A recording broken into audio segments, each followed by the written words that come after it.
আমরা কলকাতা বলতেই night Riders আর মুম্বাই মানেই ইন্ডিয়ান্স, ঠিক এই আইডেন্টিটির জন্যই গোটা বিশ্ব চেনে আইপিএলকে। কিন্তু বিপিএলে নাম, ফ্র্যাঞ্চাইজি, মালিকানা সবকিছু এত বদলায় যে দর্শকরাই কনফিউজ। যাকে সমর্থন করব তার নামই তো কাল বদলে যায়। এবার বিসিবি বুঝেছে ভুলটা। ফ্যান বেস গড়তে হলে পরিচিতি ধরে রাখতে হবে, তাই নাম ঠিক রেখে হোম গ্রাউন্ড, প্র্যাকটিস ফ্যাসিলিটি সবকিছুতে বড় পরিবর্তন আনতে যাচ্ছে তারা।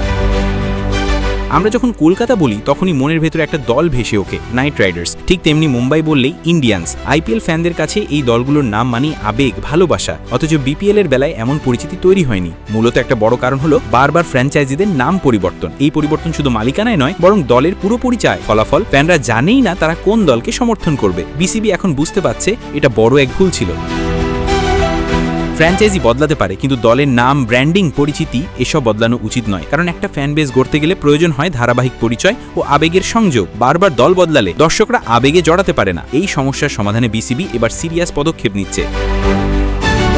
তারা চায় প্রতিটি দল যেন নিজস্ব হোম ভেন্যুতে খেলতে পারে, সেখানে প্র্যাকটিস করতে পারে এবং নিজেদের একটা স্থায়ী পরিচয় গড়ে তোলে। এজন্য 5 বছরের একটি পরিকল্পনা নেওয়া হয়েছে। প্রত্যেক ফ্র্যাঞ্চাইজিকে নিজের হোম গ্রাউন্ডে এক্সক্লুসিভ ফ্যাসিলিটি তৈরির নির্দেশ দেওয়া হবে, যেন তারা সেখানেই খেলোয়াড় তৈরি করে এবং একদম স্থানীয় দর্শকদের সঙ্গে আবেগিক সম্পর্ক গড়ে তোলে।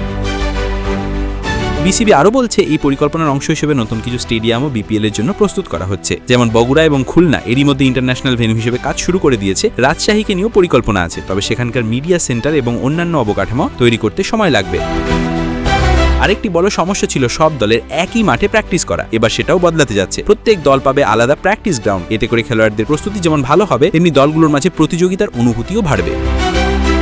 সব মিলিয়ে বিসিবি এবার বুঝেছে যে ব্র্যান্ড ভ্যালু তৈরি করতে হলে পরিচিতি, ফ্যান কানেকশন এবং দীর্ঘমেয়াদী পরিকল্পনা অপরিহার্য, এবং তারা এবার সেই লক্ষ্যেই হাঁটছে। আমরা আশাবাদী এই পরিবর্তনগুলো বাস্তবায়িত হলে আগামী বিপিএল হবে আরো পেশাদার, আরো ফ্যান ফ্রেন্ডলি, এবং হয়তো একদিন আমরা গর্ব করে বলতে পারবো আমার দল, আমার শহর। বিপিএলে আপনার প্রিয় দলের নাম কমেন্ট করতে ভুলবেন না।